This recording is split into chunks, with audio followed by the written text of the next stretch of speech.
Hello നമസ്കാരം, ഏവർക്കും പുതിരീടിലേക്ക്. അങ്ങനെ കാത്തിരിപ്പിനൊടിയിൽ അജയൻ്റെ രണ്ടാം മോഷണം എന്ന ചിത്രത്തിൻ്റെ പ്രിവ്യൂ റിപ്പോർട്ട് ഇപ്പോൾ പുറത്തിരിക്കുകയാണ്.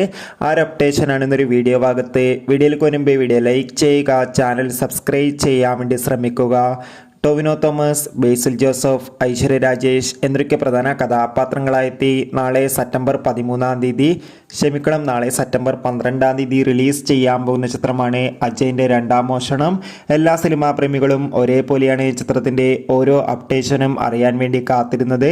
ചിത്രത്തിൻ്റെ ഒഫീഷ്യൽ ട്രെയിലറിനൊക്കെ മികച്ച അഭിപ്രായം തന്നെ സ്വന്തമാക്കാൻ വേണ്ടി സാധിച്ചിട്ടുണ്ടായിരുന്നു. അങ്ങനെ കാത്തിരിപ്പിനൊടിയിൽ ചിത്രത്തിൻ്റെ പ്രിവ്യൂ റിപ്പോർട്ട് പുറത്തുവന്നിരിക്കുകയാണ്. ചിത്രത്തിന് UA സർട്ടിഫിക്കറ്റാണ് ലഭിച്ചിട്ടുള്ളത്. ചിത്രം 3 മണിക്കൂറും 1 മിനിറ്റുമാണ് ഉള്ളത്. അതോടുകൂടി ഇപ്പോഴിതാ ചിത്രത്തിൻ്റെ പ്രിവ്യൂ റിപ്പോർട്ടിൽ സൂചിപ്പിക്കുന്നത് ചിത്രം ഒരു പക്ക ആക്ഷൻ ത്രില്ലറാണെന്നും ചിത്രത്തിൽ ടൊവിനോ തോമസിൻ്റെ അതിഗംഭീരമായ പെർഫോമൻസ് തന്നെ കാണാൻ വേണ്ടി സാധിക്കുന്നുണ്ടെന്നും ചിത്രം 3 കാലഘട്ടത്തിലൂടെ കടന്നു പോകുന്നുണ്ടെന്നും എന്തായാലും കാത്തിരിക്കാം കൂടുതൽ അപ്ഡേഷൻ അറിയാൻ വേണ്ടി.